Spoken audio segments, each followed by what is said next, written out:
Evelyn, Sophie remembered. On her quest map, she had seen Chadwick's figurine there when he should have been off seeking new knights of Tetro's kingdom. What was Chadwick doing alone in Evelyn, which was presumably cold and uninhabited? It's not like he could get into the Lady of the Lake's castle. Only Merlin or the King of Camelot could do that. And yet, she distinctly remembered seeing Chadwick's figurine inside the castle gates. Still, even if he did get in somehow, wouldn't the Lady of the Lake have protected him? Chadwick was Camelot's knight.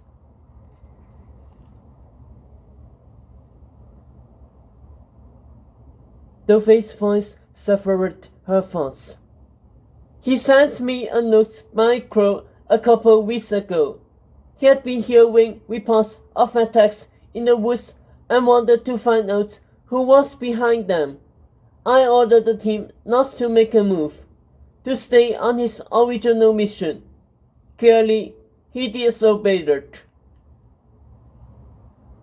Sophie looked at her. Whatever he found must have gotten him killed, the dean said quietly.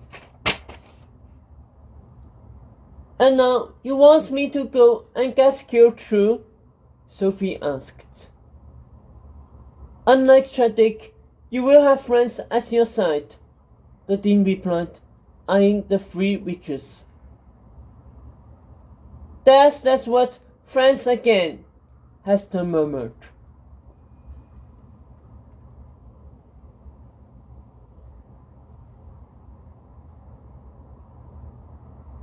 Dauphin ignored her. I'd been looking into the news of attacks long before Chadwick wrote. The moment students' names started turning red on my map, I'd asked Merlin to investigate. It's common for students' quests to go badly at first. We have certainly dispatched rescue teams before, but for all to be failing was unprecedented. At the same time, we've been hearing reports of unrest in the woods, prompted by seemingly random crimes against elves and elves alike. And then there was the matter of Tetro's sword stuck in that stone. I thought Merlin could get to the bottom of all this. Well, a few days ago, he finally returned to my chambers. He asked only one question. What fairy tale had the historian been writing?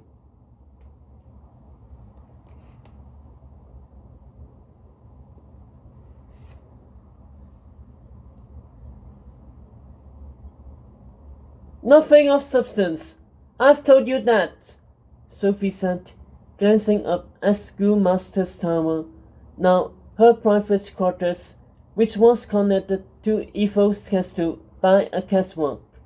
She saw the historian through the window, hovering over a stone table littered with crumpled paper.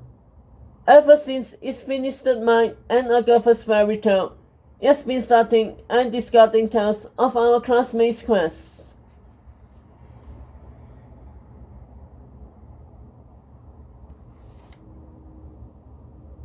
And whose story is he working on now?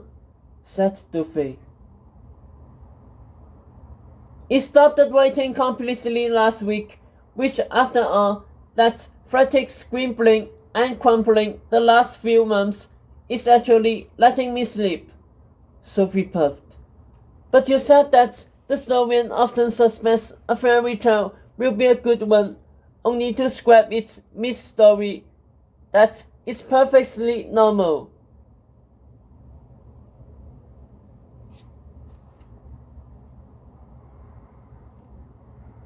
To a point, Professor Dauphin replied.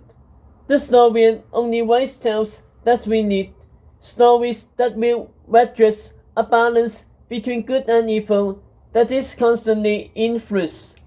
But 6 months is a long time for the historian not to put a new tale into the woods. Perhaps it sees no story in your classmates' failing quest worth telling. Merlin, however, believes all these failures are connected and that there is a bigger quest waiting to be undertaken. That this is the fairy tale the historian needs to tell.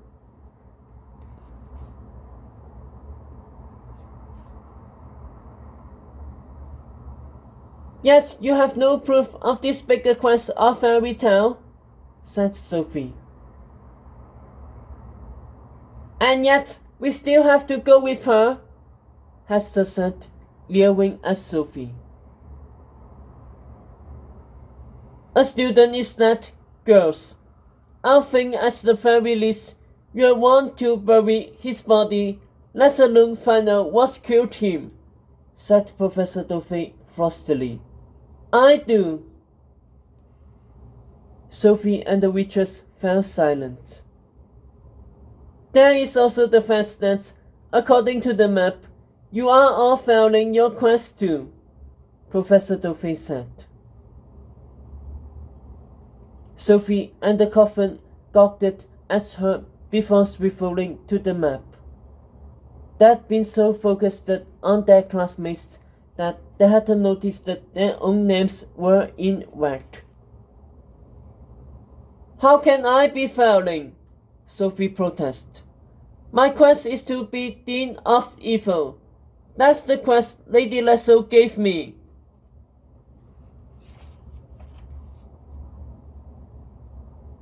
And how could we be failing? Said Hester, looking at her witch friends. We didn't do anything wrong on our quests. Unless, of course, your quests no longer apply, said Professor Dovey. Sophie and the waitress exchanged confused looks.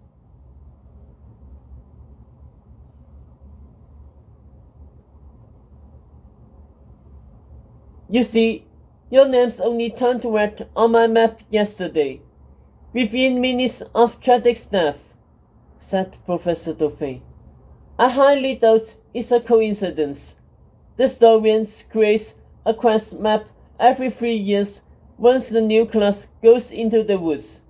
The fact the pen has stopped waiting, combined with your names turning red, only strengthened Merlin's and my conclusion that a new, more important quest awaits each of you. Only then will the historian begin its next tale.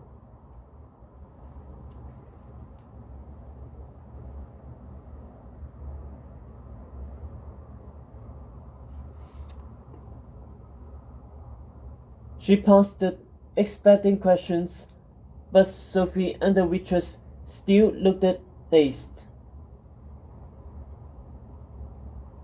If it was up to me, Merlin and I would go into the woods ourselves, Dovey went on. But teachers cannot directly interfere in a student's quests, just as we cannot interfere in a fairy tale. Which means you will represent the Nethers on this new quest, and Merlin will be sending an Ether contingent tonight to join your team.